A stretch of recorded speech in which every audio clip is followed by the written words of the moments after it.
Seminario Phoenix sobre la psicología del éxito. Hola, soy Brian Tracy. Bienvenidos al Seminario Phoenix sobre la psicología del éxito. ¿Se han preguntado alguna vez por qué unas personas tienen más éxito que otras? ¿Por qué algunos ganan más dinero, son más felices, tienen mejor trabajo, mejores relaciones, mejor salud y parecen sacarle mucho más partido a la vida? Cuando tenía 15 años, este asunto empezó a preocuparme. He dedicado más de 25 años, he viajado por 80 países, he tenido 30 trabajos distintos y por mis cálculos he dedicado 30.000 horas de estudio a intentar hallar respuestas a la pregunta de por qué algunas personas tienen más éxito que otras. ¿Saben una cosa? He averiguado que este es uno de los temas que más se estudian en todo el mundo, que hoy hay más información al respecto que nunca, que hoy podemos decir con total seguridad que el éxito es tan previsible como que el sol sale en el este y se pone en el oeste. Hoy usted puede lograr más éxito con mayor rapidez de lo que nunca creyó posible si hace dos cosas elementales. Número 1. Tome la decisión de superar todos los niveles de sus logros anteriores. Decida tener éxito y lograr sus metas, sean las que sean. Y número 2. Aprenda a hacerlo. Desde que lo elaboramos hace varios años, más de 150.000 hombres y mujeres han seguido este seminario de una manera u otra. Muchos nos han dicho que es como tener una nueva oportunidad en la vida. Un caballero nos dijo que para él fue como un cheque en blanco para el futuro. Les vamos a enseñar, durante las próximas horas, las cosas más importantes que se han averiguado, que se han descubierto y vuelto a descubrir. Están ahí desde hace 4.000 años de historia, ciencia, religión, metafísica, psicología, filosofía. Y todos los campos esotéricos del conocimiento han llegado a la conclusión que vamos a presentarles en este seminario. Aunque solo utilicen algo de lo que aprendan durante este seminario, podrán mejorar sus resultados de manera espectacular. Pues bien, al estudiar el tema del éxito, una de las cosas que tenemos que hacer es dejar de lado ciertas ideas preconcebidas.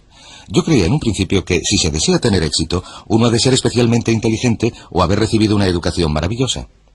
Ha de tener un físico sobresaliente o buenos contactos o buena suerte. Estos puntos han sido objeto de un estudio minucioso. No existe ninguna relación entre el éxito y la inteligencia, la educación, la suerte, los contactos y el aspecto físico. Ayudan en ciertos casos, pero no hay una relación directa. El éxito se basa en otras cosas. Antes de ir más lejos, permítame hablar sobre lo que entendemos por éxito. Cuando observamos las diferencias entre los animales y los seres humanos, vemos que los animales están dotados de lo que se conoce como instinto de supervivencia. Los animales se esfuerzan por obtener comida suficiente, por hallar un lugar donde dormir, por reproducir su especie y luego entran en hibernación o mueren, o ambas cosas. El ser humano tiene lo que se podría llamar el instinto del éxito.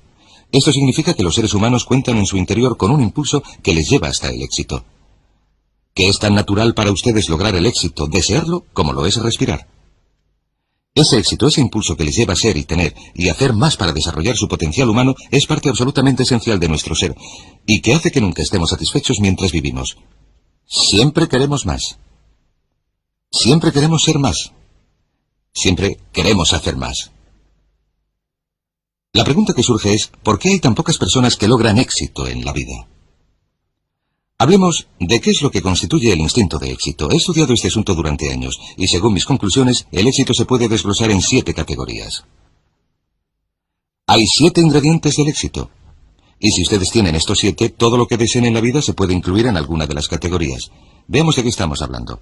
Número 1, el punto de partida para el éxito. A lo largo de la historia del ser humano, lo principal ha sido la serenidad. La serenidad significa que uno está satisfecho, en paz, que goza de tranquilidad en su interior. En gran medida, la serenidad significa libertad. Se está libre especialmente de miedo. Libre de miedo, estrés, de ansiedad, de necesidad, de carencia, de emociones negativas, del sentimiento de culpabilidad, etc. La serenidad es el primer ingrediente y el más importante del éxito. ¿Por qué? Porque si logra todo lo demás en la vida y no logra la serenidad, ni siquiera podrá disfrutar del resto. El segundo ingrediente del éxito, la salud y la energía. Salud y energía significa que estamos sanos, estamos libres de enfermedad, de dolor, de trastornos, etc. Pero también energía. Necesitamos vitalidad, y hoy sabemos, como resultado de las investigaciones exhaustivas de la medicina y la psicología, que existe una relación muy estrecha entre la serenidad y la energía. Entre el 80 y el 90% de todos los trastornos que sufre el cuerpo humano, incluida la mayoría de las razones que causan la muerte prematura, están relacionadas con una alteración de la serenidad. La medicina psicosomática se basa en el descubrimiento de que la psiquis, la mente, hace enfermar al soma, el cuerpo. Por tanto, según nos esforzamos por lograr niveles más elevados de la serenidad, alcanzamos automáticamente niveles mejores de salud y de energía. El tercer ingrediente del éxito son las relaciones afectivas. Una relación afectiva significa que tenemos la capacidad de establecer relaciones afectivas a largo plazo con otros hombres y mujeres. Significa que podemos entregarnos, amar y ser amados, y la capacidad de establecer relaciones afectivas es parte esencial de lo que es un ser humano. Es una característica esencial de nuestra naturaleza. Y según estudiemos las relaciones afectivas, podrán ver que la mayoría de los problemas que se nos plantean en la vida, el 85% de nuestros problemas, como se suele decir, producen una reacción. El 85% de todos los éxitos que logren en su vida estarán determinados por cómo se lleven de bien con los demás. La calidad y cantidad de nuestras relaciones es un fiel indicio de cómo nos va en tanto que seres humanos y, como saben, los problemas en nuestras relaciones desde la primera infancia hasta el final de nuestra edad adulta producen trastornos en nuestra salud y energía, en nuestra serenidad. Si nuestras relaciones afectivas son estables, generalmente nuestra salud y nuestra energía son estables y gozamos de serenidad.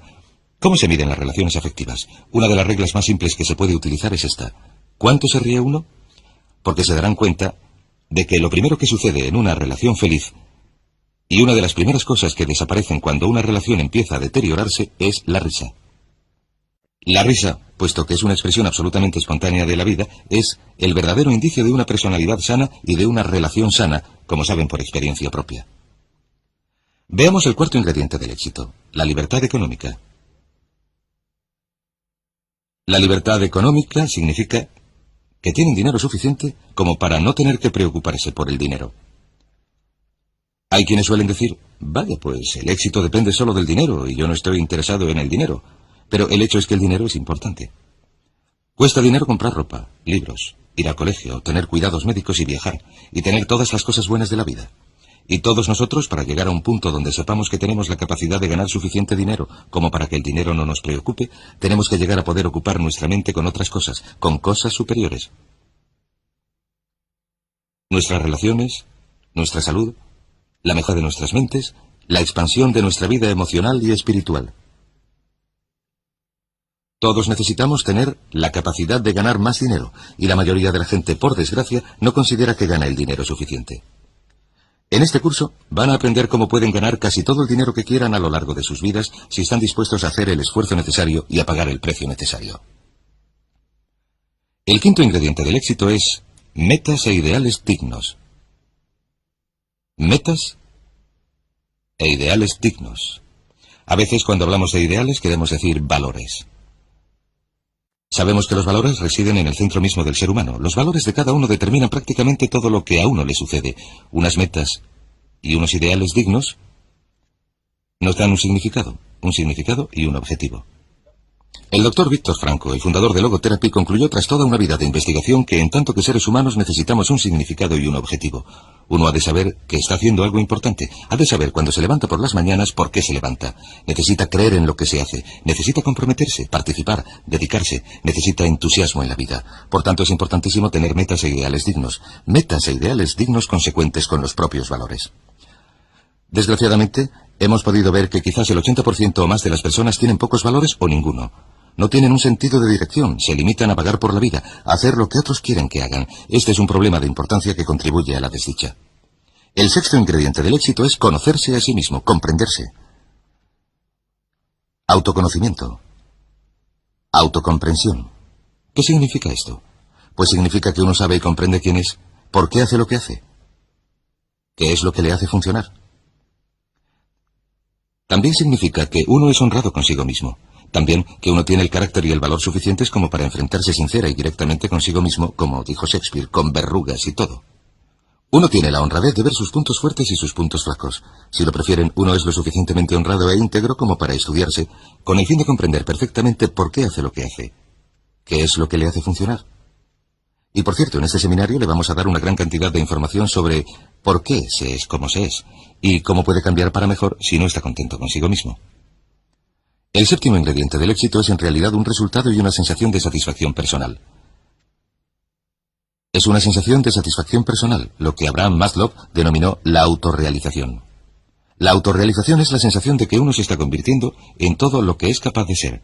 La autorrealización significa que uno siente que cada día se aproxima más al logro de sus posibilidades inherentes. La autorrealización se produce como resultado de metas e ideales dignos, de tener relaciones afectivas, de contar con un elevado nivel de conocimiento y comprensión de sí mismo que generan salud y energía, serenidad, relaciones afectivas, etc. Lo interesante es la tragedia que supone que la gran mayoría de los hombres y mujeres hoy en día logren tan poco. En una escala de 1 a 10, en términos de potencial humano, la persona media funciona muy por debajo de sus capacidades. En una escala de 1 a 10, la persona media obtiene quizás 2 o 3 puntos en la mayoría de estas escalas. El 84% de quienes trabajan en la actualidad están infraempleados, en el sentido de que su trabajo no saca pleno partido de sus capacidades y su potencial. El 80% preferiría otro tipo de trabajo. En un estudio realizado con parejas casadas, lo que averiguamos es que el 38% de las parejas preferirían estar casados con otra persona. También hemos hallado que en nuestra sociedad, la mayoría de la gente, después de toda una vida de trabajo bien remunerado, llega a la bancarrota. Son jubilados pobres, dependen de una pensión. Solamente el 1% se hacen ricos, solamente el 5% llegan a ser económicamente independientes. El 15% tienen algunos ahorros y el 80% dependen económicamente de alguien. Los ahorros medios, los ahorros de toda una vida de una pareja jubilada en los Estados Unidos o en Canadá en la actualidad representan menos de $60.000 después de haber ganado entre $500,000 y $1 millón a lo largo de una vida laboral media. ¿A qué se debe esto? El primer motivo es que llegamos al mundo sin un manual de instrucciones. A lo largo de todo el proceso de nuestra educación, nunca se nos enseña nada acerca del éxito. Mi opinión personal es que debería darse un curso sobre el éxito en todos y cada uno de los niveles, en todas las escuelas, los colegios y las universidades. Llegamos al mundo como un ordenador. Imagínense un ordenador. Imaginen que compran un ordenador maravilloso y sofisticado y se lo llevan a casa. Lo desembalan, lo colocan y resulta que no tiene un manual de instrucciones. Tienen que lograr que este ordenador funcione sin ninguna ayuda. Imagínense un candado de combinación. Les han dado un precioso candado de combinación que da acceso a una caja fuerte que contiene todo lo que ustedes podrían desear y no saben la combinación. Llegamos al mundo sin un manual de instrucciones y nos pasamos toda nuestra vida intentando descifrar cómo hacer las cosas. Pues la clave del éxito es en primer lugar lo que denominamos fe, comprensión, aprender a hacer las cosas bien, y este curso es un manual de instrucciones para el éxito. Podrán sacar más provecho de sí mismos como resultado de este curso de lo que podrían imaginarse en este momento. El segundo ingrediente es que requiere un esfuerzo. Hay mucha gente, como ustedes saben, estudiantes toda su vida, que estudian y estudian sin parar, pero nunca realizan el esfuerzo necesario adecuado. En medio está el signo de multiplicación. Comprensión multiplicada por esfuerzo igual a resultados. Lo que vamos a hacer en este curso es aumentar de manera espectacular su comprensión. Les vamos a dar las herramientas necesarias para aumentar de manera espectacular la eficacia de sus esfuerzos para que no solo hagan las cosas bien, sino que hagan las adecuadas, con lo que aumentarán sus resultados espectacularmente. Muchas personas han seguido este curso y han podido ganar más dinero durante el año siguiente del que ganaron en los 5 anteriores. Muchas personas han seguido este curso y han podido hacer más progresos en 1 o 2 años de los que han logrado en el resto de su vida anterior. No es raro que una persona siga este curso y duplique o triplique sus ingresos en pocas semanas o pocos meses, sencillamente por medio de la aplicación de algunos de estos principios. ¿Y estos principios funcionan? Estos principios representan la base del éxito y los logros de la vida de un adulto. Todo hombre o toda mujer con éxito los aplica en cierta medida. Todo hombre o toda mujer con éxito los utiliza de manera consciente o inconsciente. En el programa de este seminario, lo que hemos hecho ha sido desarrollarlos todos juntos para elaborar un sistema muy parecido al proceso del aprendizaje de cualquier cosa. Si lo acepta, si lo utiliza, si lo aplica sistemáticamente, si lo pone en obra y trabaja con él de manera consecuente, incluso durante un breve espacio de tiempo, verá que se producen cambios absolutamente maravillosos. Yo afirmo que uno puede ser, tener o hacer cualquier cosa que quiera en la vida. Uno puede crecer y desarrollarse y lograr poner en marcha todo su potencial. Puede ganar más dinero, lograr una gran serenidad, tener más salud y energía, mejores relaciones afectivas, seguridad económica, un sentimiento de logro personal, un sentimiento total de paz interna, sencillamente siguiendo el contenido de este curso. Así que, por favor, síganme. Vamos allá y empecemos a explorar todo lo que son capaces de hacer. Veamos lo que pueden llegar a ser en el futuro. 7 leyes mentales. Módulo 2. El punto de partida del conocimiento de uno mismo consiste en reconocer el siguiente hecho maravilloso. Usted es extraordinario. Usted es único. Hay una posibilidad entre 50.000 millones de que exista alguien idéntico a usted. Y la anatomía, la fisiología y la medicina han demostrado que en cada parte de su cuerpo la composición de su sangre es distinta a la de cualquier otra persona que jamás haya vivido. Sus huellas dactilares son diferentes, sus huellas labiales son diferentes, hasta las huellas de los dedos de sus pies son únicas. Las huellas de los dedos de sus pies son distintas a todas las demás. Usted es diferente a todos los demás, y el conocimiento de mismo empieza con la aceptación del hecho de que uno es un individuo único y especial, y que tiene la capacidad de hacer algo maravilloso con su propia vida. Dicho esto, también diré que usted es igual a cualquier otra persona en cuanto a determinados principios básicos. A lo largo de la historia de la humanidad, los hombres y mujeres más inteligentes que hayan existido han buscado la solución al enigma de la humanidad. ¿Qué puede hacer la gente para modificar su calidad de vida, sus relaciones y sus resultados? Los grandes filósofos, los grandes metafísicos, los grandes sabios han dedicado mucho tiempo a este asunto, a veces vidas enteras. En nuestro propio siglo, sé de hombres y mujeres que han dedicado 10, 20, 30, 40, incluso 50 años a estudiar el éxito y los logros para encontrar normas y principios generales en los que nos podamos basar para tener más éxito. Lo primero que debemos tener en cuenta, la base de todo este curso, la psicología del éxito, es esta: que usted es una criatura mental que solamente le hace único su mente. Todo lo demás, como dijo el dramaturgo Eugene O'Neill, lo tenemos en común con un caballo o un cerdo. Su mente es lo que le hace único. Su cuerpo se limita a transportar su mente. Y al igual que la electricidad funciona según las leyes de la electricidad, la física funciona según las leyes de la física, y la naturaleza funciona según las leyes de la naturaleza. Hay ciertas leyes que determinan todo lo que a usted le sucede. Estas leyes mentales son tan inexorables como la ley de la gravedad. Funcionan ininterrumpidamente, y cualquier éxito que logre en la vida se deriva de vivir su vida en armonía con las leyes mentales básicas. Y cualquier problema o dificultad que usted experimente en su vida se deriva de no vivir su vida en armonía con esas leyes básicas. Ahora bien, las leyes mentales funcionan ininterrumpidamente, al igual que la gravedad funciona ininterrumpidamente. Lo que esto significa es que si se tira desde un edificio de 10 pisos en su ciudad, o en Londres, Inglaterra, o en Lima, Perú, se va a estrellar en la acera independientemente de que usted sepa de la gravedad, crea en la gravedad, esté de acuerdo con la gravedad o de que la gravedad le convenga. Sea como sea, la gravedad va a actuar sobre usted. Las leyes mentales son exactamente iguales. En este curso les voy a presentar una veintena de leyes mentales. Algunas son más importantes que otras, pero es imprescindible que las comprenda todas. Empecemos con la primera de las leyes mentales. La primera ley mental, y por cierto, se ha escrito sobre ellas y han sido objeto de estudio siglo tras siglo, y muchas de ellas han sido versificadas por las principales universidades, institutos de investigación y grupos de especialistas a lo largo de estos últimos años, y se ha demostrado que son tan verdaderas como se había pensado. La primera ley es la que denominamos ley del control. La ley del control es muy sencilla, es una ley elemental y volveremos a ella una y otra vez. Dice sencillamente lo siguiente, que o bien usted está satisfecho consigo mismo, tiene sentimientos positivos sobre sí, hasta el punto de que siente que controla su propia vida, o bien tiene sentimientos negativos sobre sí mismo hasta el punto de que siente que no controla su propia vida. Lo que debe hacer es examinar su vida en este momento y preguntarse cuáles son los aspectos de su vida que considera que se le dan mejor, qué partes de su vida cree que controla mejor. Descubrirá que estas son las parcelas en las que se siente más feliz.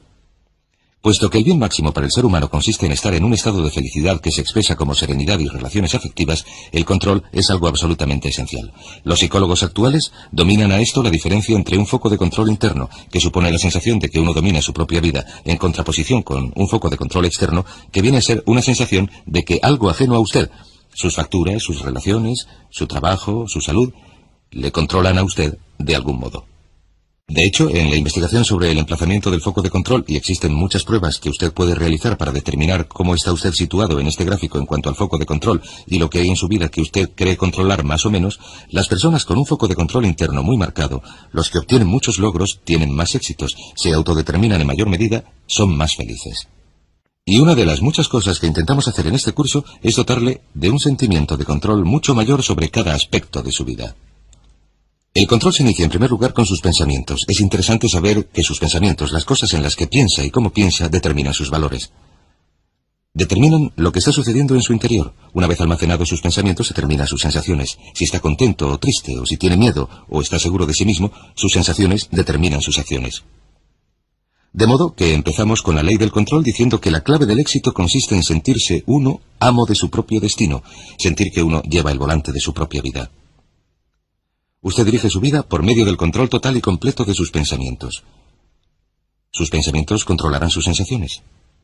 Sus sensaciones controlarán sus acciones. Las acciones, recuerden, las acciones siempre determinarán si llega o no al éxito. La ley del control es importante.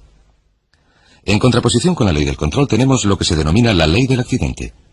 En realidad, la ley del accidente es un principio metafísico. Es solamente una ley como una norma de tráfico o como una ley jurídica, en la medida en que vivamos de acuerdo con ella de manera consecuente. La ley del accidente es la que sigue más o menos el 80% de la población. La ley del accidente dice sencillamente que al no planificar, usted está planificando el fallo. No planificar es planificar el fallo. La mayoría de la gente no cree vivir así. Pero si estudian sus vidas verán que es verdad. No planificar es planificar el fallo. Estas personas son las que dicen, no se trata de lo que sepas, sino de a quién conozcas. Hay que estar en el lugar oportuno, en el momento oportuno. Es la suerte de los dados, etc. Estas personas son las que, debido a su sensación de que su vida está controlada por fuerzas externas, no tienen unos planes claros, ni tienen unas metas definidas. No están trabajando de manera persistente y consecuente día a día para lograr lo que desean. Sus vidas parecen ir a la deriva, dan vueltas y vueltas como un barco sin timón. Y una persona, al igual que un barco sin timón, una persona sin un plan central, es una persona con muy poco control. Es una persona que siente, en efecto, que no controla su vida, que está cayendo a través del espacio sin un lugar donde pararse, y estas personas son invariablemente desgraciadas. El motivo para que la gente sea negativa hoy en día, para que sea desgraciada, que esté enferma y se sienta decepcionada, el motivo para que la gente logre menos de lo que son capaces de lograr en la vida, es que la mayoría vive de acuerdo con esta ley del accidente, y al actuar así no tienen sensación de control sobre sus vidas. No tienen una sensación de paz interior, de felicidad, etc. De modo que vamos a enseñarles cómo se pueden liberar de la ley del accidente para siempre. La ley siguiente es la que se denomina la ley de causa y efecto. La ley de causa y efecto dice que para cada efecto en la vida hay una causa específica. Todo lo que sucede en el universo sucede por un motivo. Nada se produce por accidente. El fracaso no se produce por accidente. El éxito no se produce por accidente. La felicidad o la ausencia de ella son el resultado de causas y efectos en nuestras relaciones. Si se produce un efecto en su vida que le hace querer más éxito, más dinero, más felicidad, mejor salud, se puede buscar su origen en una causa. Todo progreso en la vida y en la sociedad humana tiene sus raíces en la identificación de las causas que hacen que queramos más o menos de algo y la modificación de las causas. Por supuesto, la ley de causa y efecto es la ley férrea del universo. Si lo prefieren, es la ley a la que podemos recurrir una y otra vez. Y muchas de nuestras leyes son una paráfrasis de esta ley férrea. También se conoce como la ley de la siembra y la cosecha. Lo que siembra será lo que recoja. Pero la ley férrea, la ley de causa y efecto, nos da una sensación total de control. Si creemos que existe una relación causa-efecto, que todo sucede por un motivo, entonces tendremos una enorme sensación de control en nuestras vidas y podremos identificar las causas y duplicarlas. Podemos hacer lo que queramos de nuestras vidas. La aplicación más importante de la ley de causa y efecto es esta. Los pensamientos son causas. Los pensamientos son causas y las condiciones son efectos.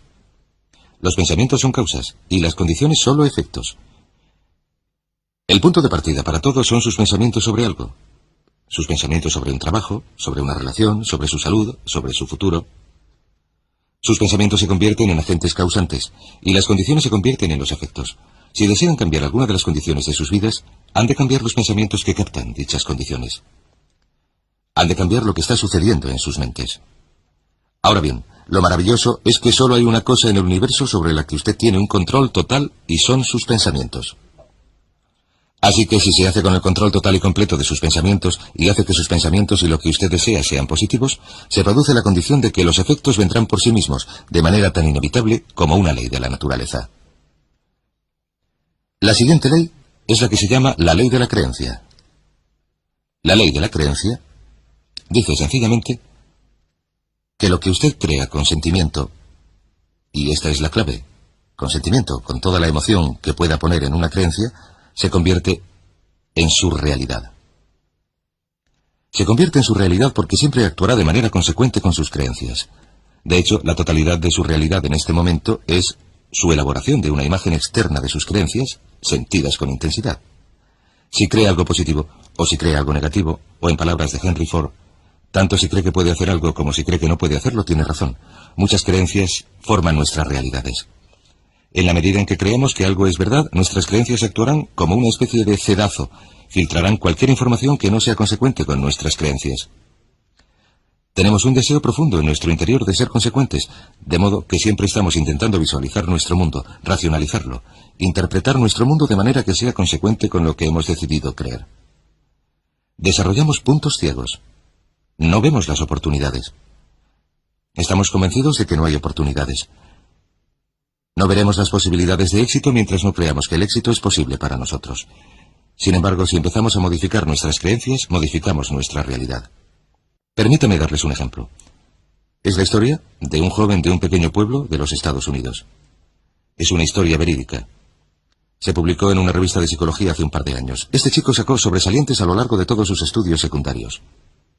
Cuando terminó estos estudios, hizo el examen de selectividad.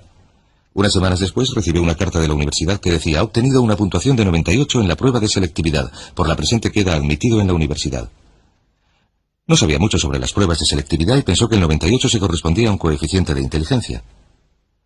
Un coeficiente de inteligencia de 98 es ligeramente inferior a la media y representa unos 20 puntos menos de los que se necesitan para entrar en la universidad. Él estaba convencido de esto y descartó toda la experiencia de sus estudios secundarios y todos sus sobresalientes. Estaba convencido de no estar capacitado para los estudios universitarios, pero se matriculó en la universidad en otoño. Transcurrido el primer trimestre, estaba suspendiendo o sacando aprobados raspados en todas las asignaturas. Su consejero le llamó y le preguntó: ¿qué te pasa? Sacaste muy buenas notas en la escuela secundaria y estas asignaturas solo están a un nivel de dificultad por encima de las del año pasado. ¿Tienes problemas con las chicas, con las drogas? ¿No te has adaptado? ¿Qué te pasa? Él contestó: verá, hago todo lo que puedo. No es mía la culpa. Solamente tengo un coeficiente de 98. El consejero tenía su historial encima de la mesa y le dijo: ¿qué estás diciendo? Él contestó: en la carta de la universidad me dijeron que había obtenido un 98 en la prueba de selectividad. El consejero dijo: pero eso no es un coeficiente de inteligencia, es un percentil. Quiero decir que superaste el 97% de los estudiantes del país que hicieron el mismo examen. Eres uno de los mejores alumnos de esta universidad. Bueno, pues este chico comprobó su prueba de selectividad. Vio que en efecto el 98 era un percentil, no un coeficiente de inteligencia. Volvió a sus asignaturas y 2 años después estaba entre los 10 primeros estudiantes de los 30.000 de su universidad. Iba a la cabeza en todas sus asignaturas. Una vez que modificó su realidad, una vez que modificó sus creencias acerca de su inteligencia, su realidad cambió automáticamente. Ahora bien, un punto importante en este sentido consiste en que cada uno de nosotros tiene unas creencias por medio de las cuales se autolimita. Cada uno de nosotros cree estar limitado de algún modo. Cada uno de nosotros cree estar limitado en cuanto a inteligencia, creatividad, capacidad de ganar dinero. No puedo vencer, no puedo hablar en público. Creemos que no somos capaces de ser puntuales, que no tenemos dotes para la mecánica y así sucesivamente. Una investigación exhaustiva ha demostrado que el talento está bastante bien repartido entre la población, que la mayoría de las limitaciones que tenemos no existen en la realidad, existen solo en nuestra mente. Y uno de los puntos de partida para los grandes logros consiste en empezar a poner en duda esas creencias que nos autolimitan y a deshacernos de ellas, hacer como si no existieran. Y cuando se actúa como si no existieran, van y desaparecen. Bien, pues la siguiente ley se llama la ley de la expectativa.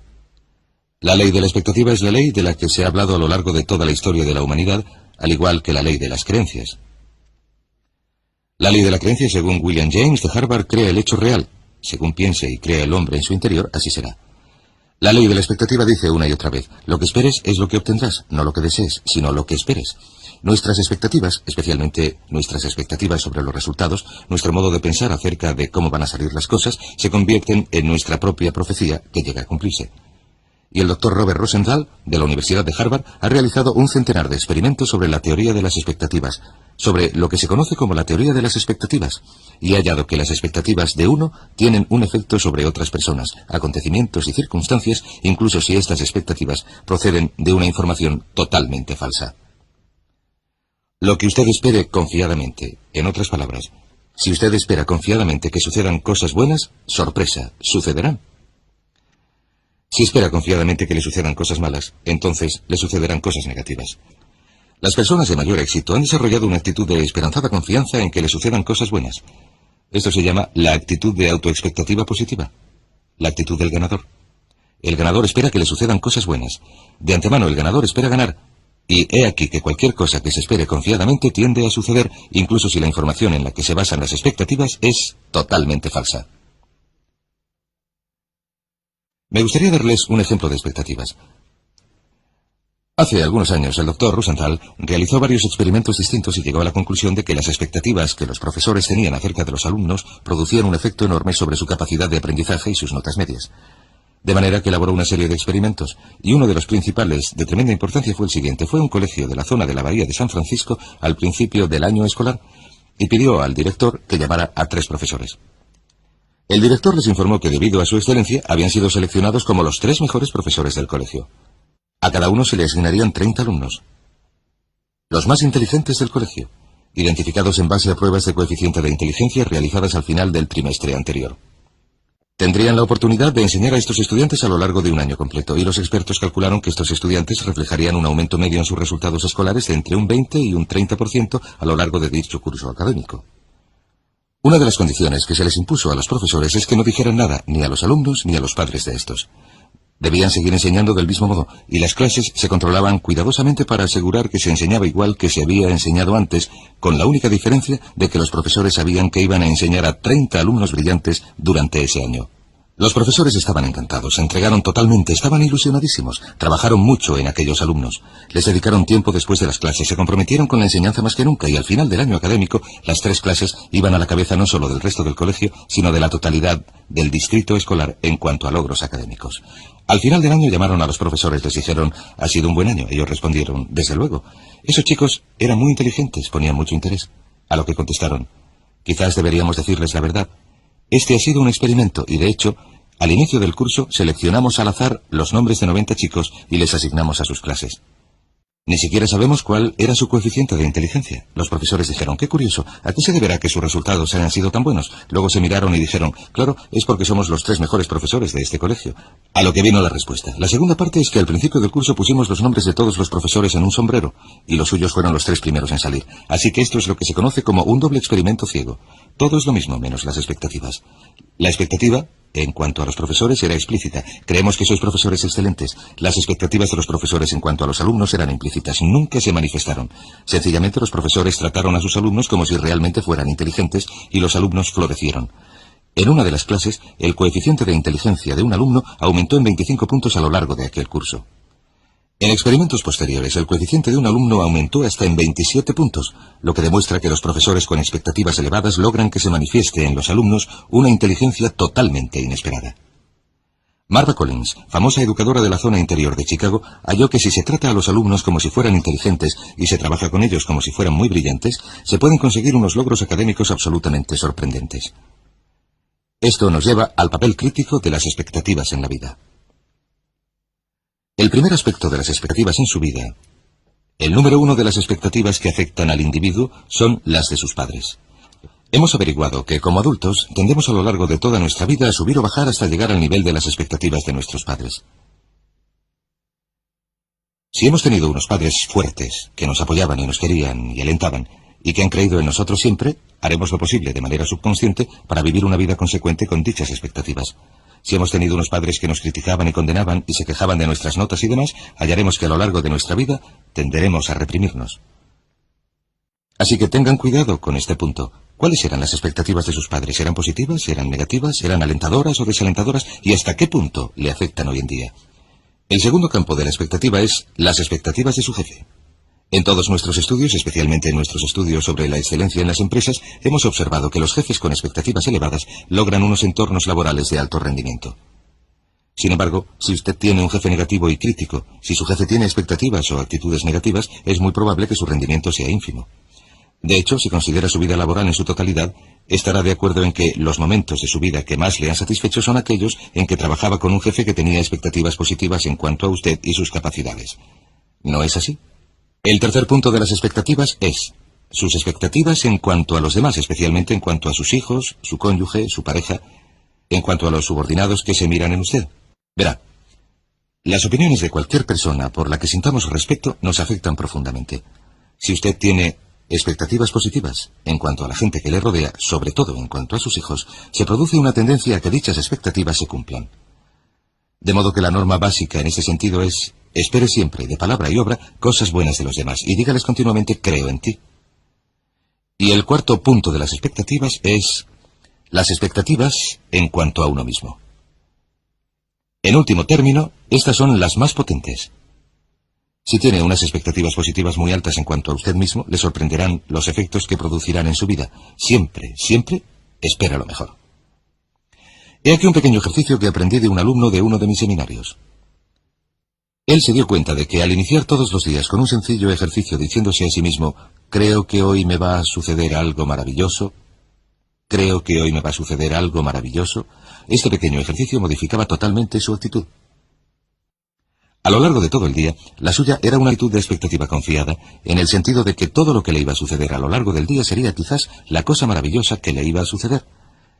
Y sabe, si hace esto, si antes de acostarse se dice, creo que mañana me va a suceder algo maravilloso, y a lo largo de todo el día se dice, creo que hoy me va a suceder algo maravilloso, hallará que, cuando se duerma a la noche siguiente, y pruébelo hoy, es un ejercicio muy potente, parece un poco cursi, pero si lo prueba verá que es un ejercicio muy potente, hallará que cuando se vaya a la cama, ni siquiera será capaz de recordar todas las cosas maravillosas que le han sucedido. Le sorprenderá ver que encuentra sitio donde aparcar. Le llaman los amigos, recibe cheques en el correo. Su vida será una serie de acontecimientos felices. De modo que espere siempre lo mejor. Creo que hoy me va a suceder algo maravilloso. Y debido a la inexorabilidad de la ley de la naturaleza, le sucederá. Le puedo asegurar que ha sido así para miles y miles de personas que han seguido nuestro curso, que quedaron atónitos ante los efectos de este pequeño ejercicio tan cursi. La siguiente ley se llama la ley de la atracción. La ley de la atracción se limita a decir que usted es un imán viviente.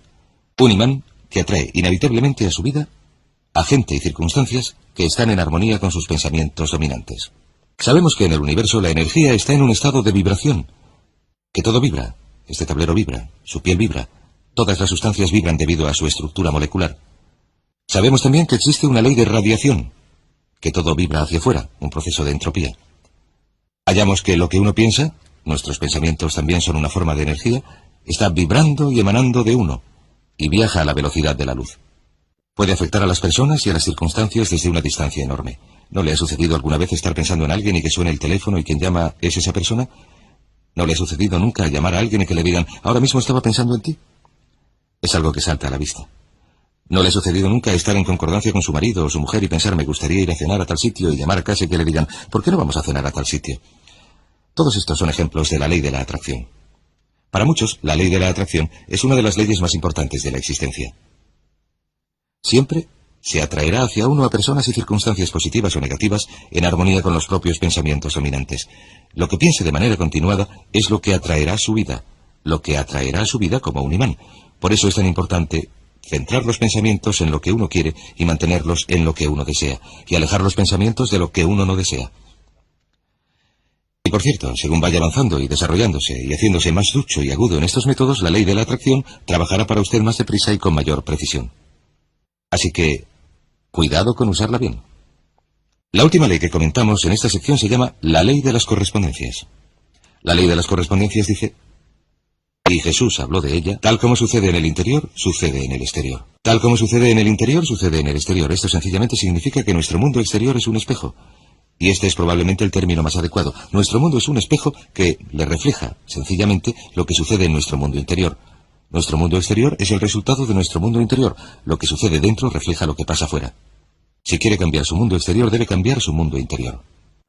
Esto significa que tiene que observar su nivel de salud. Lo que sucede en términos de su salud física está determinado directamente por lo que está sucediendo en su mente. Lo que sucede en sus relaciones es el ejemplo perfecto, porque cuando uno se siente bien en su interior, sus relaciones transcurren con más suavidad. Si uno siente negatividad o tensión en su interior, sus relaciones funcionan mal. Las relaciones reflejan, como la imagen de un espejo, la calidad de la propia personalidad. Uno puede saber hasta qué punto es sana su personalidad observando las relaciones que le rodean. La salud es algo muy importante. El nivel económico, el nivel de comodidad del que uno dispone, están en relación directa con lo que uno haya introducido en su mente en términos de pensamiento y preparación para lograr riqueza y abundancia. Si desea tener más éxito en su exterior, ha de tener más éxito en su interior. Cuanto más trabaje sobre su interior, que es la única parte de su vida que usted puede controlar, cuanto más trabaje sobre su interior, más deprisa cambiará su mundo exterior. El gran error en la vida, y el motivo para que la mayoría de la gente sea desgraciada, se debe a que la mayoría de las personas intentan cambiar el mundo exterior que no pueden controlar y dejan que su mundo interior siga en desorden. Es igual que intentar que un automóvil funcione mejor lavando la carrocería, puliéndola y cambiando las ruedas. Lo que hay que hacer es trabajar sobre el mecanismo interno, Según cambia uno su mentalidad, según cambia lo que sucede en su interior, va cambiando lo que sucede en el exterior. Hace muchos años, Conant Nightingale, el eminente filósofo, se despertó en mitad de la noche pensando en una cita que cambió su vida y la de millones de personas, y que está bastante relacionada con todas estas leyes que estamos comentando. Dice sencillamente así: uno se convierte en lo que piensa. Uno se convierte en lo que piensa. Y puesto que lo único que se puede controlar es nuestra forma de pensar, si modificamos lo que pensamos, empezaremos a cambiar nuestra realidad. Si usted cambia sus expectativas, si cambia sus creencias, si cambia sus pensamientos predominantes, si cambia su mecanismo interno, empezará a atraer a su vida a personas, circunstancias, acontecimientos, oportunidades, y en consecuencia, usted cambiará sus pensamientos. El motivo para que la gente no tenga éxito es que sus pensamientos son pensamientos de falta de éxito o de fracaso. Otro punto que es muy importante es que toda casualidad es mental. Vivimos en un universo mental. Toda casualidad es mental. Si desea modificar su universo, debe cambiar su mentalidad. Y esto nos lleva al punto más importante de todos. Es sencillamente este. Lo escribiré aquí.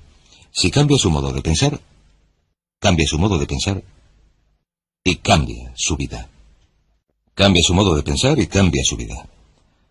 A lo largo de los años, usted ha acumulado y recopilado una enorme cantidad de información. Ha acumulado y recopilado una gran cantidad de experiencias, algunas positivas y otras negativas. Todas y cada una de ellas están almacenadas. Todas y cada una de ellas están produciendo un efecto sobre lo que le está sucediendo en este momento. En el Nuevo Testamento, Jesús dijo una frase preciosa que cito y en la que pienso continuamente: por sus frutos los conoceréis. Lo que esto significa es que se puede saber lo que está sucediendo en el interior de una persona, la vida básica del carácter y los pensamientos de una persona, viendo los frutos de su vida exterior. Su salud, sus relaciones, sus niveles de éxito. Si uno cambia su forma de pensar, cambia su vida. Y según vaya avanzando este curso, le vamos a mostrar de manera sistemática cómo puede cambiar su forma de pensar y llevarla a una perfecta correlación en su interior con el tipo de vida positiva, feliz, dinámica, vital, con el éxito que desea en el exterior. ¿Cómo desbloquear la potencialidad? Módulo 3.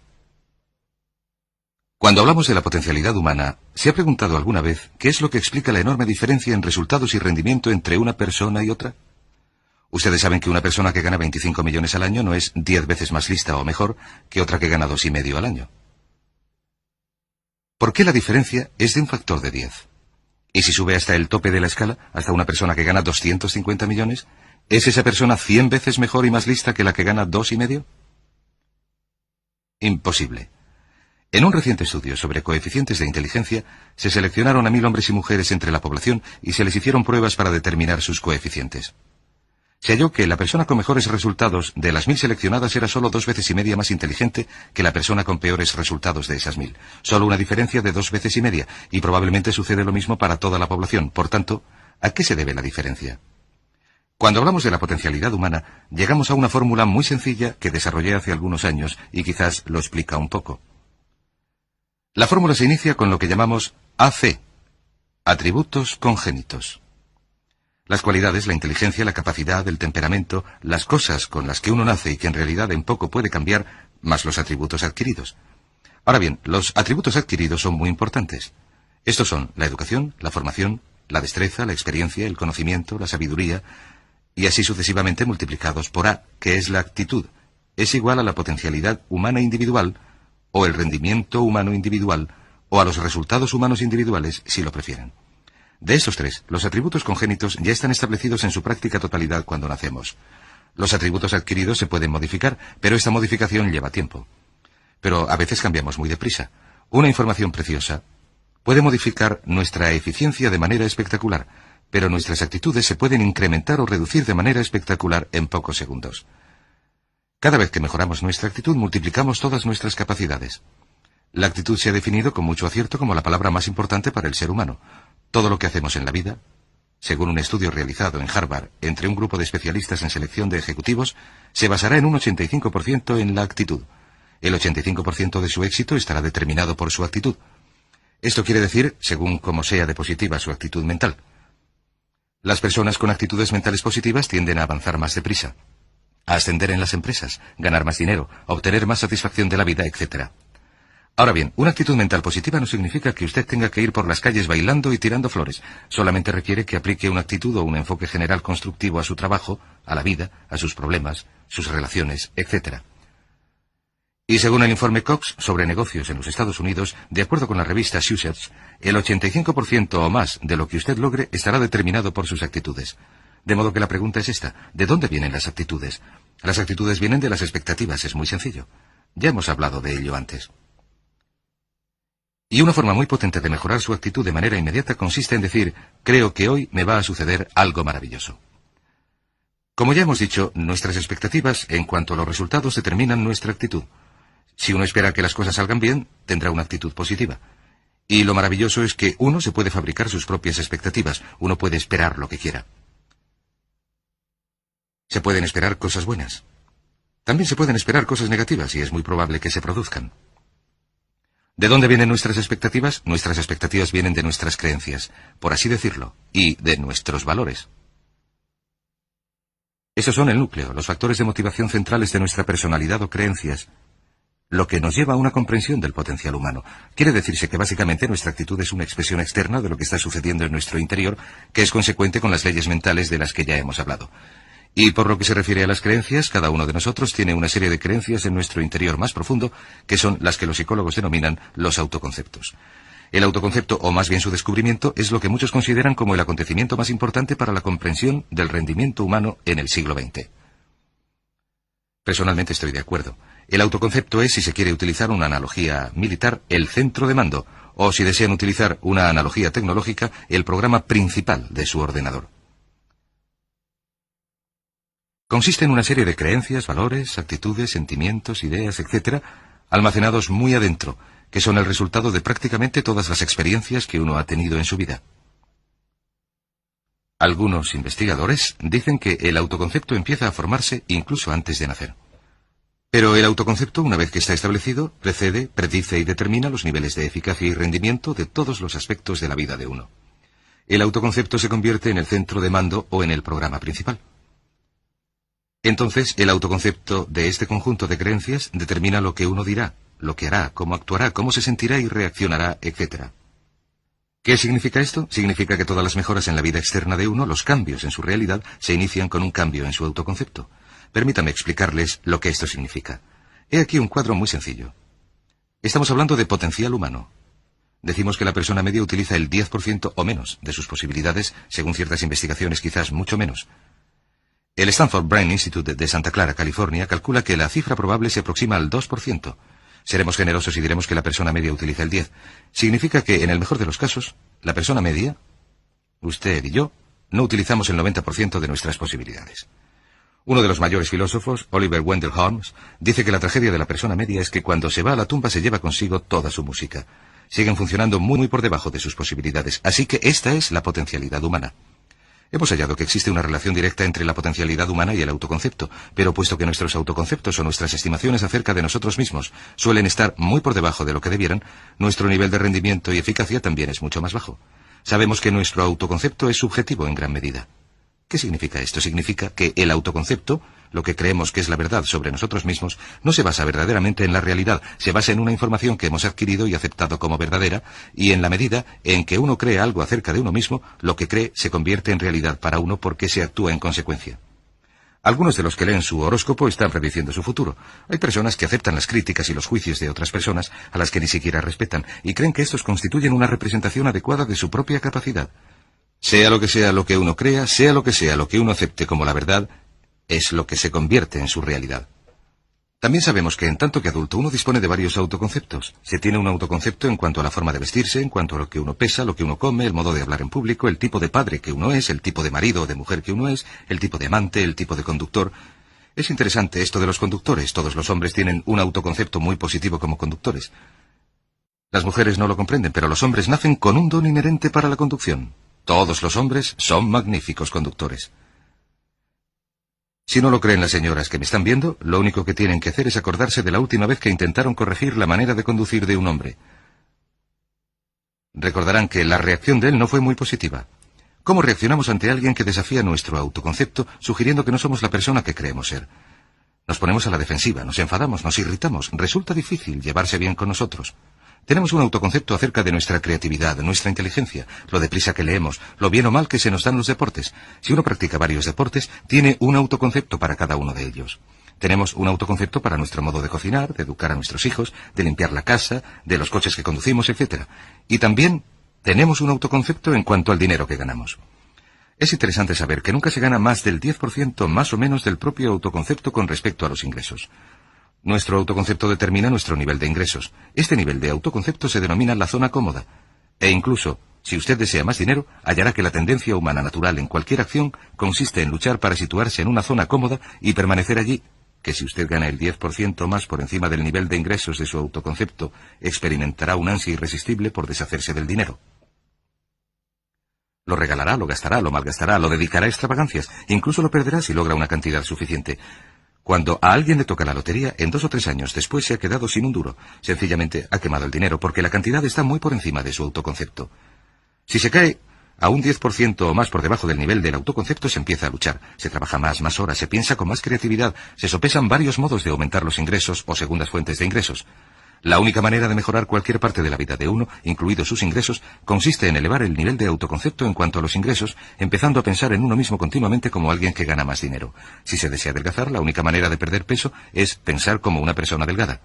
Empiece a considerarse como una persona más delgada. Si quiere ser una persona más popular y más cariñosa, más sana, empiece a pensar en estas cosas una y otra vez hasta que formen parte de su nuevo autoconcepto. Hablaremos de esto un poco más adelante. Forma parte esencial de la programación de la mente para el éxito. Su autoconcepto general viene determinado por la media de sus autoconceptos en los campos que usted considera importantes. Pues bien, su autoconcepto se compone de 3 partes esenciales. La primera parte del autoconcepto es el autoideal. El autoideal es la persona que más le gustaría ser. Representa su idea de lo que constituye un ganador. Representa su visión o su misión o su ideal de lo mejor que usted puede llegar a ser. Una de las cosas que sí sabemos de las personas con éxito es esta, que las personas con éxito tienen unos autoideales muy claros respecto a quienes quieren ser en el futuro, y las personas sin éxito tienen unos ideales muy vagos. El punto segundo es su autoimagen. Su autoimagen, el espejo interior, es cómo se percibe a sí mismo en estos momentos en cuanto a su rendimiento actual día a día. El tercer punto es su amor propio. Su amor propio corresponde a sus sentimientos en cuanto a sí mismo. Los sentimientos en cuanto a sí mismo son la fuerza motriz, son el motor, son la potente fuerza de su subconsciente. Son la fuerza interna de su autoconcepto y determinan prácticamente todo lo que le sucede. La mejor definición del amor propio es que usted se gusta a sí mismo. ¿Hasta qué punto se gusta? Resulta evidente. Cuánto se gusta en tanto que empleado, en tanto que jefe, en tanto que persona que gana dinero, orador profesional, atleta, etc. ¿Cuánto se gusta? Su nivel de amor propio, su sensación emotiva general en relación con cualquier aspecto de su vida determina su rendimiento y eficacia en dicho aspecto. Lo que es maravilloso, puesto que uno se convierte en lo que piensa, es que su autoconcepto es maleable. Su amor propio se puede alimentar si se repite una y otra vez. Me gusto, me gusto, me gusto, me gusto.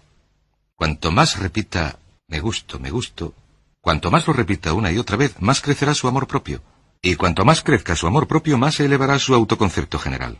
Cuando su autoconcepto general aumenta, usted rinde mejor en todo lo que intenta. Cada vez que se diga, me gusto, es como si se estuviera poniendo una inyección de vitaminas psicológicas. Todo lo que ocurra que haga disminuir su amor propio, hará que su rendimiento empeore, le hará equivocarse, ser desgraciado, etc. Un punto crítico en relación con el hecho de gustarse a uno mismo, con el amor propio, es que, en primer lugar, nunca puede querer a nadie más que lo que se quiere a usted mismo, que su nivel de amor propio determina la calidad de sus relaciones con los demás. Y el segundo punto es que nunca puede esperar que nadie le quiera o respete más de lo que usted se quiere o respeta a sí mismo. El afecto y respeto por uno mismo determina las actitudes de los demás hacia uno. Todas y cada una de las escuelas de psicología actuales están alcanzando un consenso en el hecho de que el aprecio y la aceptación verdaderos de uno mismo, en tanto que ser humano valioso y útil, producen un efecto sobre todo lo que a uno le sucede, sobre el grado de afecto que siente por uno mismo. Y lo que puede hacer es mejorar su amor propio diciéndose, me gusto. Esto nos lleva a la pregunta, ¿de dónde viene el amor propio? Hemos hallado que el autoconcepto es maleable en el sentido de que no se nace con un autoconcepto, no se nace con una idea sobre uno mismo, no se nace con una autoimagen ni con amor propio, se nace en un sentido como potencialidad pura. Quizás sea esta la mejor manera de expresarlo. La persona media viene al mundo como potencialidad pura y no tiene ningún autoconcepto. Todo lo que usted es hoy, todas sus sensaciones, sus actitudes y sus valores, los ha tenido que aprender a lo largo de su vida. También sabemos que el niño llega al mundo con una enorme necesidad de amor y de contacto físico.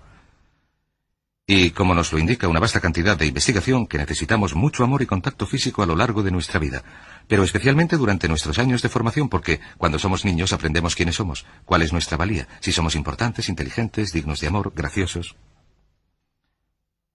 Aprendemos todo esto por el modo de tratarnos nuestros padres. Si nuestros padres, hermanos, tíos y tías, sobre todo nuestros padres, nos tratan como niños verdaderamente importantes, crecemos pensando que somos verdaderamente importantes.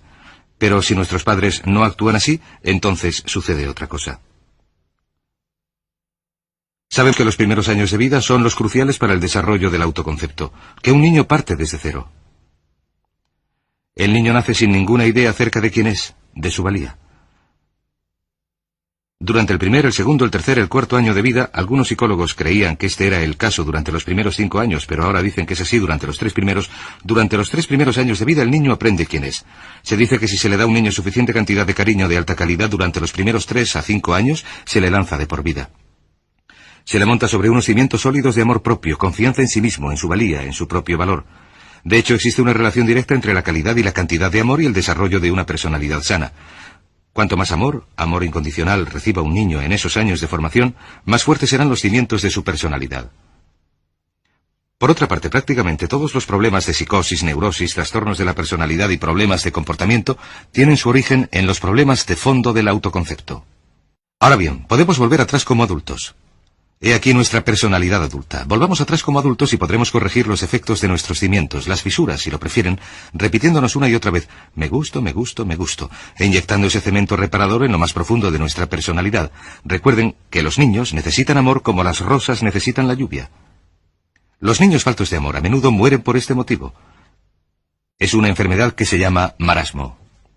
Ahora bien, ¿qué otra cosa sabemos sobre los niños? Sabemos que los niños vienen al mundo con 2 atributos remarcables. El primero es que no tienen miedo. Los niños nacen sin temores. No tienen miedo a nada, salvo a caerse y a los ruidos fuertes. Y esto se manifiesta con la actitud yo puedo. Los niños vienen al mundo creyendo que pueden hacer cualquier cosa, y cualquiera que haya criado a un niño hasta los 3 o 4 o 5 años sabe que durante esos primeros años hay que dedicarse a evitar que se maten, porque son pequeños kamikazes, porque no tienen miedo a nada. El segundo atributo es que cuando vienen al mundo son totalmente espontáneos. Dicen lo que quieren, hacen lo que quieren. No tienen ninguna inhibición, no tienen absolutamente ningún miedo a hacer lo que quieren. Y esto se expresa exactamente en la actitud no quiero, no tengo que hacerlo. Si alguna vez ha intentado controlar a un niño, sabrá que los niños son así. Lo primero que dicen cuando se empieza a mandarles cosas, lo primero que aprenden es no. No, no quiero. Naturalmente, con el tiempo, les hacemos cambiar de opinión al respecto de un modo u otro. Pero estos son los 2 atributos de los niños cuando vienen al mundo. Vienen al mundo sin temores y sin inhibiciones. ¿Qué significa esto? Significa que nuestro patrimonio natural es no tener temores ni inhibiciones, y solo cuando podemos crear la misma situación en nuestra vida adulta, cuando no tenemos temores ni inhibiciones, llegamos a sentirnos verdaderamente bien con nosotros mismos. Las mejores organizaciones, las mejores empresas, son las que crean un entorno donde nos sintamos libres de temor y de reservas a la hora de ser nosotros mismos y de dar lo mejor de nosotros mismos. Sabemos que a medida que van creciendo los niños aprenden de 2 maneras. En primer lugar, aprenden por imitación. Imitan a uno u otro de sus progenitores, especialmente al dominante. A veces el progenitor dominante cambia según el niño va creciendo. A veces los niños imitan al padre, a veces a la madre, pero aprenden por imitación. Muchas de las características y las costumbres que tenemos como adultos las hemos aprendido de nuestros padres. ¿Ha tenido alguna vez la oportunidad o la ocasión de gritar a uno de sus hijos o de darles una voz? Uno dice las mismas cosas que su padre le decía a uno cuando era niño. Imitamos. A veces imitamos su forma de andar, a veces su forma de hablar, a veces sus valores, sus creencias, etc., aunque dichos valores y creencias no nos sirvan. ¿Por qué? Pues porque nuestros padres actuaban así con nosotros cuando éramos niños. La segunda forma en que aprendemos es pasando de la incomodidad, de lo que no nos hace sentirnos bien, a la comodidad. Freud denominó a esto el principio del placer.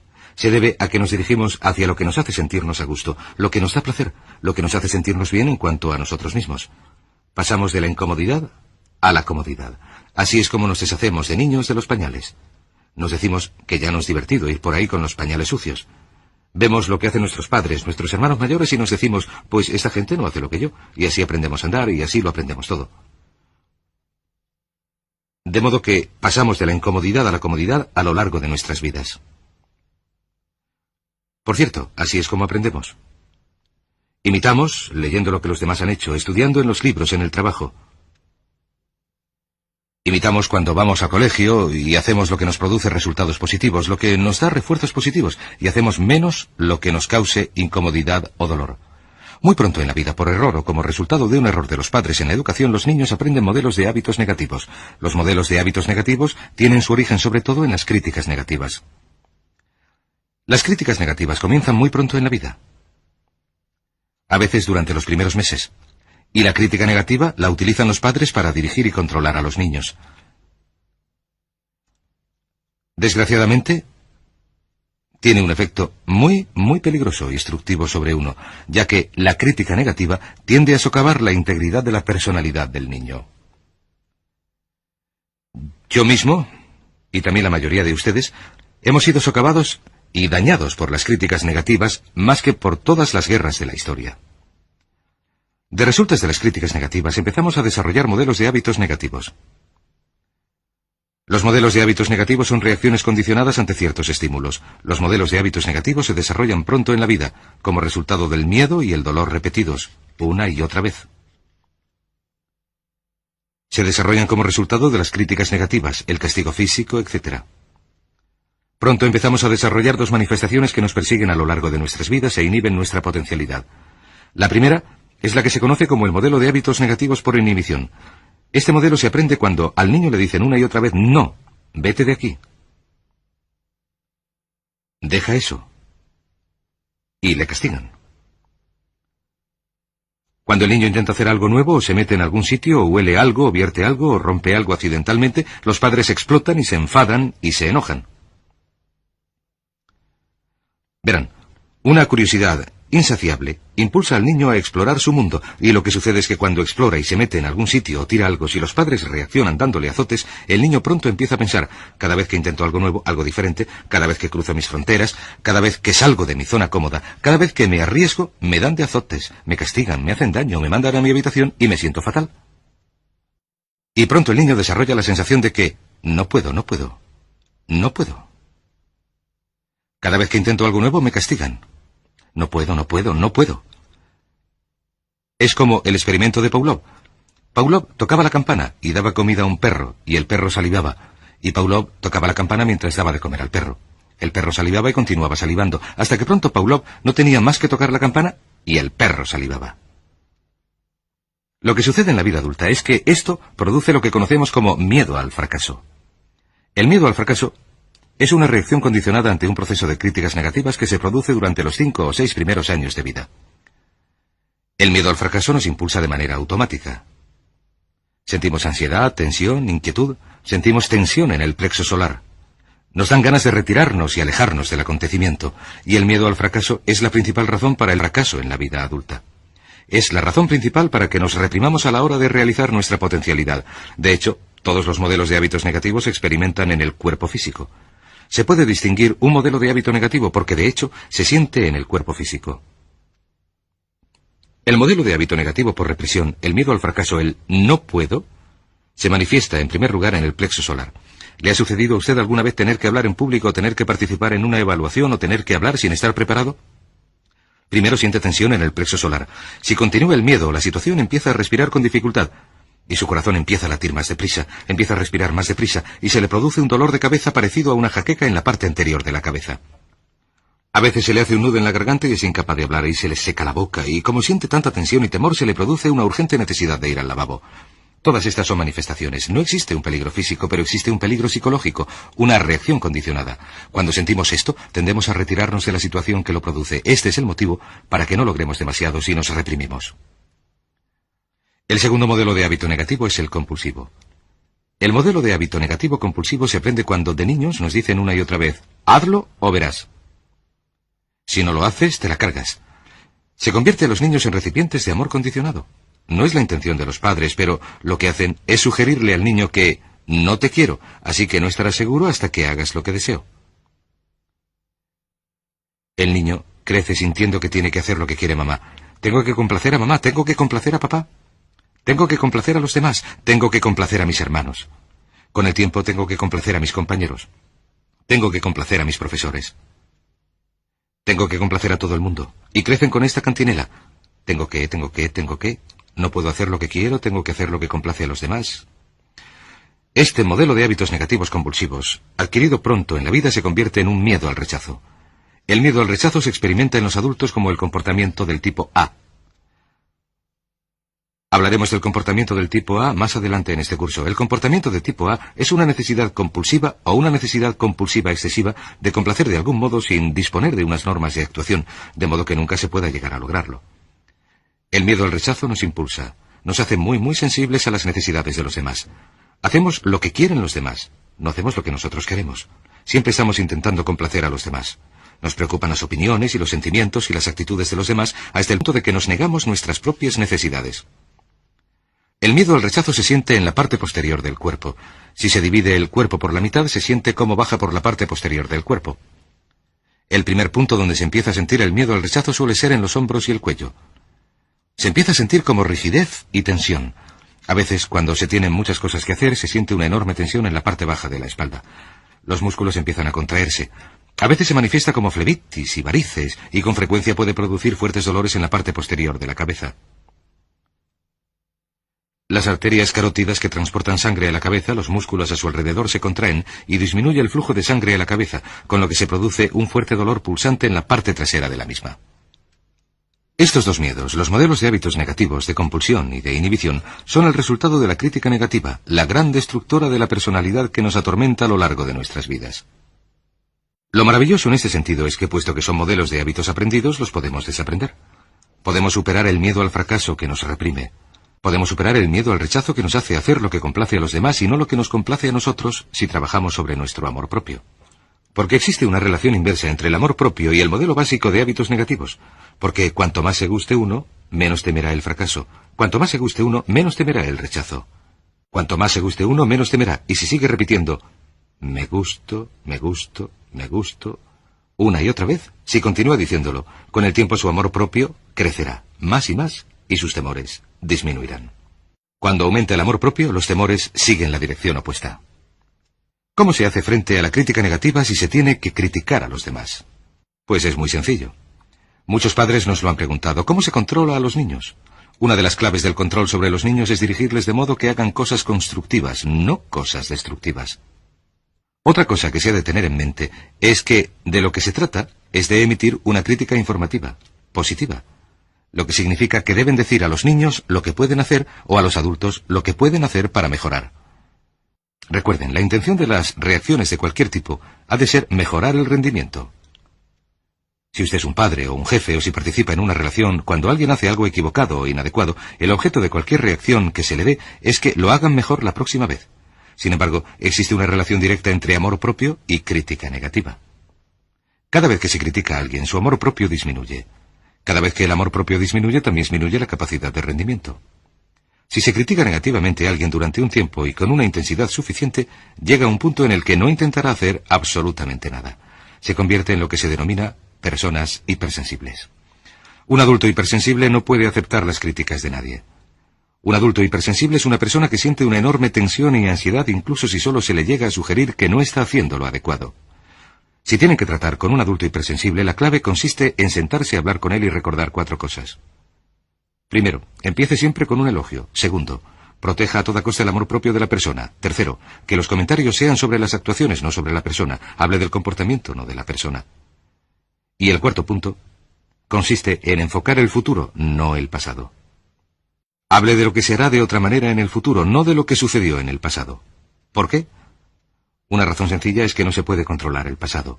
Al no poderlo controlar, cualquier crítica sobre lo que se ha hecho en él produce una enorme tensión y frustración. Resumamos.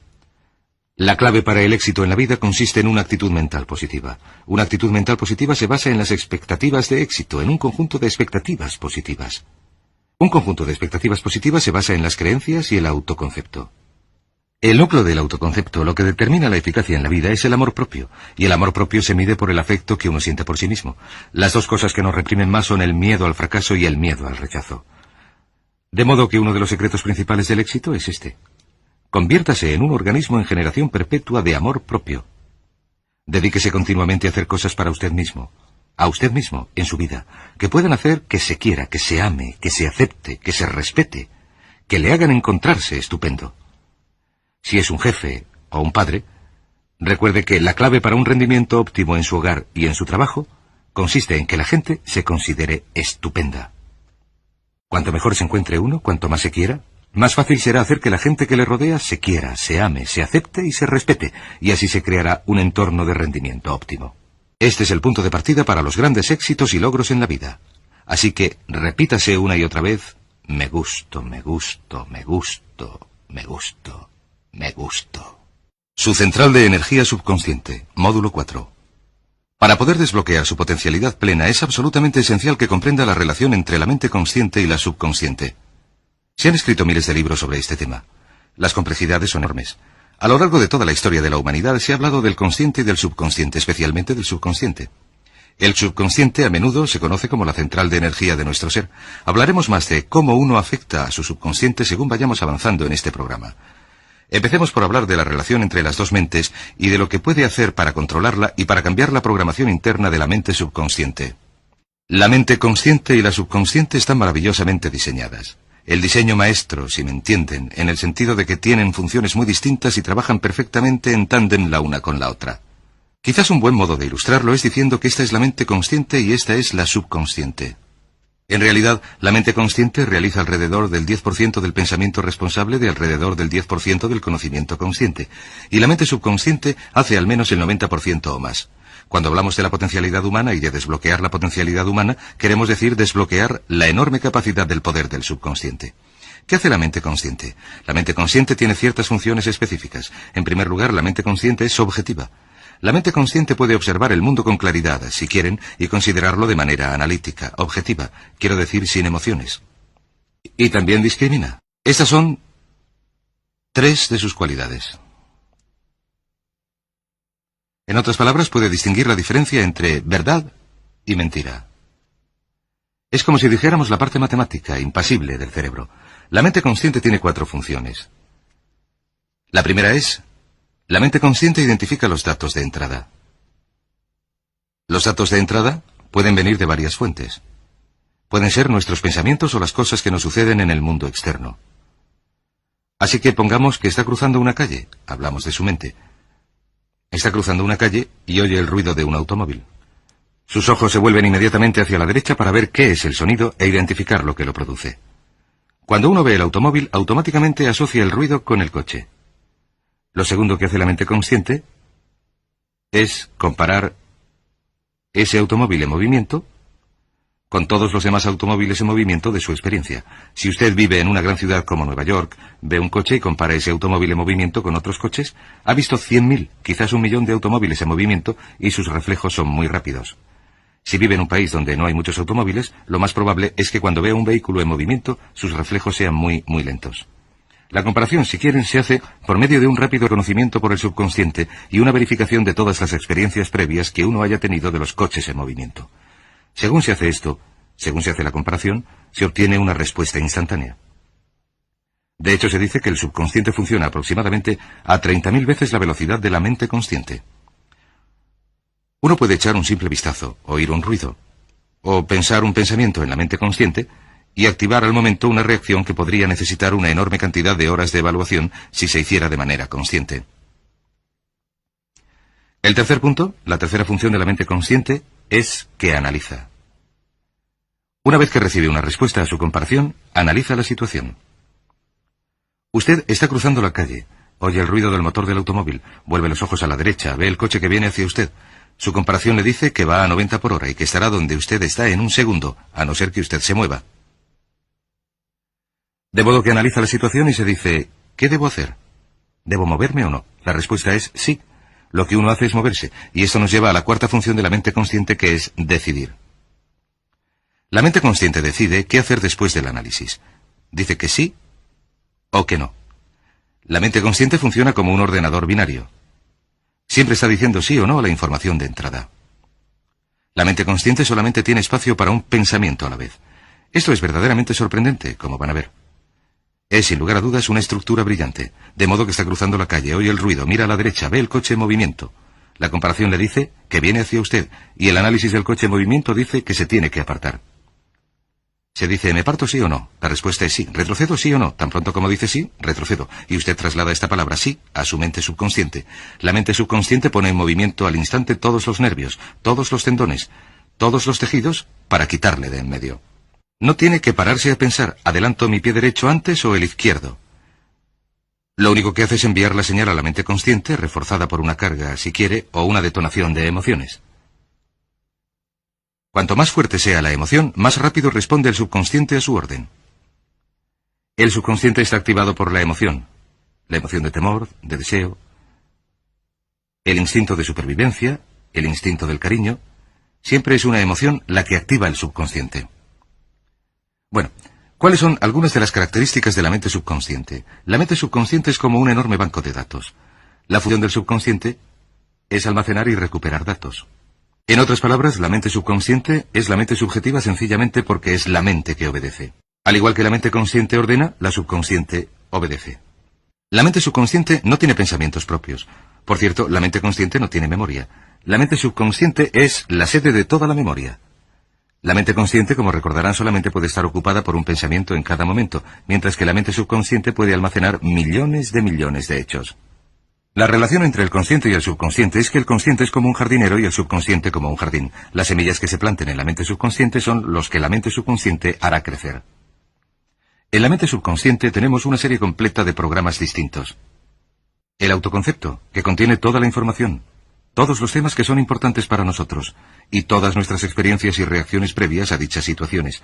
De manera que si se produce una nueva situación similar, una de las funciones del subconsciente es hacer que nuestro comportamiento sea consecuente con nuestro comportamiento previo.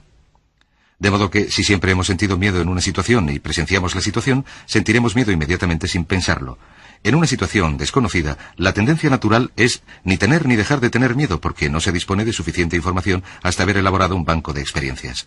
Esto nos lleva a 3 leyes de importancia crítica, 3 de las leyes mentales más importantes de las que hemos hablado. Recuerden que hablamos de cómo nuestra vida entera está determinada por las leyes mentales. La primera de estas 3 leyes mentales es la ley de la actividad subconsciente. La ley de la actividad subconsciente dice que lo que usted plante en su mente subconsciente es lo que ésta inmediatamente elaborará para llevarlo a la realidad, y su mente subconsciente hace que todas sus palabras y acciones encajen en un modelo que sea consecuente con su autoconcepto. En otras palabras, hace que todas sus palabras y acciones encajen en un modelo consecuente con su autoconcepto, o consecuente con la información previa que usted haya introducido. También hace que sus palabras y acciones sean consecuentes con sus metas, que con el tiempo, por así decirlo, forman parte de su autoconcepto. Significa que su lenguaje corporal, sus actitudes, su nivel de energía, su nivel de confianza en sí mismo, su manera de llevarse con los demás, sus habilidades sociales, todo es consecuente con su autoconcepto. El subconsciente, sencillamente, sin pensarlo, hace que todo sea consecuente consigo mismo, de modo que cuando uno se siente muy bien, su autoconcepto es positivo. Camina con pasos enérgicos. Su lenguaje corporal es confiado, valiente, extravertido, etc. Y cuando los sentimientos de uno son negativos, su autoconcepto es negativo y actúa en consecuencia. Lo que nos lleva a nuestra segunda ley. Nuestra segunda ley es la ley de la concentración. De hecho, esta es la 9ª ley de la que hemos hablado desde que empezamos. La ley de la concentración es muy, muy importante. Es tan importante, de hecho cada una de estas leyes es tan importante como para, por sí misma, poder regir su destino. La ley de la concentración dice sencillamente esto. Dice que todo aquello sobre lo que usted se centre, crecerá. Todo aquello sobre lo que uno se centra, crece. Aquello en lo que piensa una y otra vez, crece en la realidad. Es muy sencillo. Yo solía dar un curso sobre el pensamiento creativo. El modo de explicarlo es imaginar que esta es la capacidad mental total que usted tiene. Y cuando envía aquí un pensamiento, ocupa este espacio. Y el resto de la capacidad mental se utiliza también. Este es su pensamiento. Se utiliza para pensar en todas las demás cosas contenidas en su mente, pero cuanto más piense desde el consciente hacia el subconsciente, mayor será la proporción de su capacidad mental dedicada a pensar en esta idea, hasta que llega un momento en que si piensa en algo sin parar, no pensará en nada más. Y como no se piensa en nada más, se empieza a establecer un campo vibratorio. La mente subconsciente, el núcleo de la ley de la atracción, y la ley de la vibración, y la ley de la radiación. Se empieza a establecer un campo vibratorio que emite energía del pensamiento desde uno mismo, en consecuencia con lo que uno esté pensando, y atrae hacia la vida de uno a personas y circunstancias en armonía con dichos pensamientos. Solo tiene que mirar a su alrededor y decir, ¿en qué estás pensando todo el tiempo? ¿En qué está centrada tu mente todo el tiempo? Y la norma básica con respecto a la ley de concentración es centrarse, pensar en lo que se quiere que suceda, no en lo que se teme. Y esto nos lleva a la tercera ley en esta serie, que es la ley de la sustitución. Ahora bien, la ley de la sustitución, como me dicen muchos de mis antiguos alumnos, ha sido la ley más importante que han aprendido. Es una ley muy sencilla. Se basa en el hecho de que la mente consciente solamente se puede centrar en un pensamiento en un momento dado, ya sea positivo o negativo. Si quiere deshacerse de un pensamiento negativo, la mente no es un vacío. No puede estar vacía. Si quiere deshacerse de un pensamiento, lo tiene que extraer, por así decirlo, con un pensamiento positivo. Se puede sustituir un pensamiento con otro. Se puede sustituir un pensamiento con otro. Y si se hace esto de manera consecuente, si se sustituye cualquier pensamiento negativo, cualquier pensamiento de temor, de ansiedad, autoritativo, cualquier expectativa negativa, cualquier cosa que le reprima, cualquier miedo al fracaso, a la carencia, a la pobreza, al rechazo, a la pérdida o a cualquier otra cosa, si lo sustituye con un pensamiento de deseo, y esta es la clave, temor frente a deseo, si centra su mente en lo que quiere y la libera de lo que no quiere, y se centra en su deseo, sus miedos disminuyen y se reducen según usted piensa en lo que quiere. Con el tiempo, debido a la ley de la sustitución, cada vez se tiene menos tiempo y menos emoción que dedicar a pensar en lo que no se desea. ¿Por qué tiene éxito cierta gente? Pues sencillamente por esto. En la Biblia se nos dice, a quien tiene le será dado, y a quien no tiene le será quitado. Lo que esto quiere decir es sencillamente que los ricos se hacen más ricos y los pobres se hacen más pobres. Eso se debe a que los ricos piensan en la riqueza y en la abundancia continuamente. ¿Y en qué piensan los pobres? Los pobres piensan en la carencia, la pérdida y la limitación, el peligro, el miedo, el fracaso, continuamente. De modo que, si desea desbloquear su potencialidad, si desea ir directo a las estrellas, tiene que utilizar la ley de la sustitución. Centre su mente en lo que desea. Utilice la ley de la concentración para centrarse continuamente en los resultados que desea. Céntrese en las soluciones en lugar de en los problemas, en las metas en lugar de en las pérdidas, y la ley de la actividad subconsciente ajustará sus palabras, sus acciones, sus sentimientos, sus emociones y todo lo demás, hasta el punto en que atraerá a su vida a las personas y las circunstancias que se armonicen con ella. Ahora bien, ¿qué es lo más potente que puede hacer? Sencillamente esto. El éxito empieza cuando uno se hace con el control decidido, sistemático, del contenido de su mente consciente. Todo vuelve a la ley del control. Hablamos de este tema al principio. El mejor modo de hacerse con el control decidido y sistemático consiste en repetirse una y otra vez. Me gusto. Me gusto. Me gusto. Me gusto. Cuando se repite me gusto, o mejor aún, me amo una y otra vez, este pensamiento penetra cada vez más profundamente en la mente subconsciente. Uno piensa en sí mismo en términos positivos, cada vez más hace que salgan los pensamientos de inferioridad, negatividad, miedo, fracaso, rechazo, y así sucesivamente, y que se programen todos los datos anteriores en su ordenador subconsciente, que es consecuente con un elevado grado de autoestimación, de efectividad personal y de rendimiento personal excelente. La clave de su éxito en la vida consiste en utilizar el poder de su mente subconsciente para programarla con pensamientos, palabras, imágenes, ideas y sentimientos consecuentes con un alto rendimiento, y centrar su mente en lo que desee y alejarla de lo que tema. Y recuerde, lo único en este mundo que puede controlar es su pensamiento. Lo único en el mundo que puede controlar son sus pensamientos conscientes. Si hace eso, todo lo demás será posible para usted.